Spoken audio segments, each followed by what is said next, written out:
Hello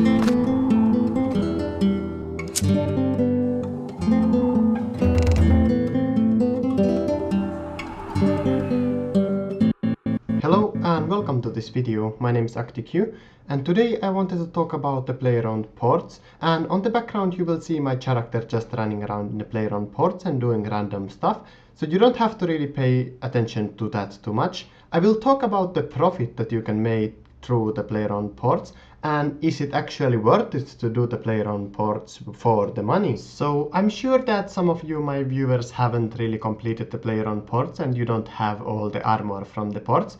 But if you have done player-owned ports pretty much every single day, even only just one time for the whole time that the player-owned port has been around, then you have definitely completed the player-owned ports, at least the old part of the player-owned port, which is actually the more profitable part for it anyway.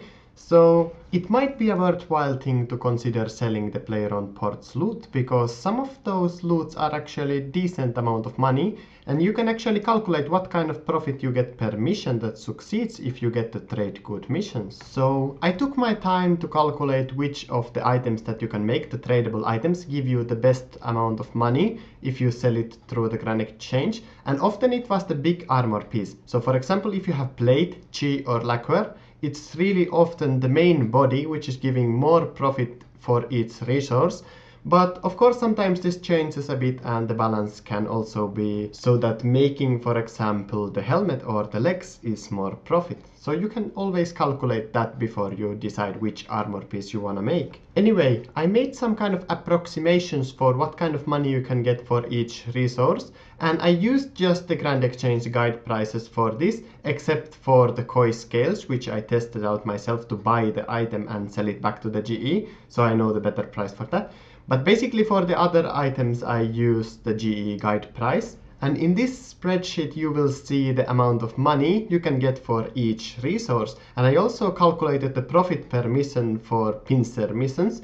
So that's the last stage of the old ports expansion, and it doesn't take into consideration the new 2 zones that we have. So it calculates that you get 5 plate for each mission, and you get 5 ancient bones, and you get 30 spices. So if you make the best item and you use the prices from the GE guide price, the best trade good to obtain is plate, and the best thing to do with the plate is the Tetsu plate body, the tradable one. And if you do that and you sell it to the Grand Exchange, you get 97.5k for each plate. So this means that each plate mission with 5 plates is actually worth almost 500k.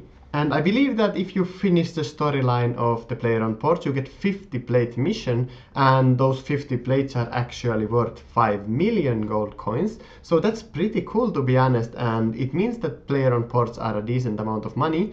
And in the past, I don't know, maybe year or so, I have made a decent amount of profit for just sending my ships daily. The second best trade good is actually ancient bones, which was actually pretty interesting to me, and this is because it only takes 10 of the ancient bones to make one of the scrimshaws. So the scrimshaw of the elements, I think it was worth around 780k or so. So if you sell that, you get a decent amount of profit, and this means that one ancient bone is actually worth 76.4k, and one ancient bone mission is actually worth almost 400k. So yeah, definitely I recommend you to do the player-owned ports every day. It takes literally only 3 minutes to do it every day if you do it efficiently. And just don't focus too much on the percentage that you get on the missions. Of course you want to get the best that's possible, but if you spend a lot of time there, then it's not really worth it to do the missions. So just go there, send your ships. If they fail, they fail. If they succeed, you get a lot of money.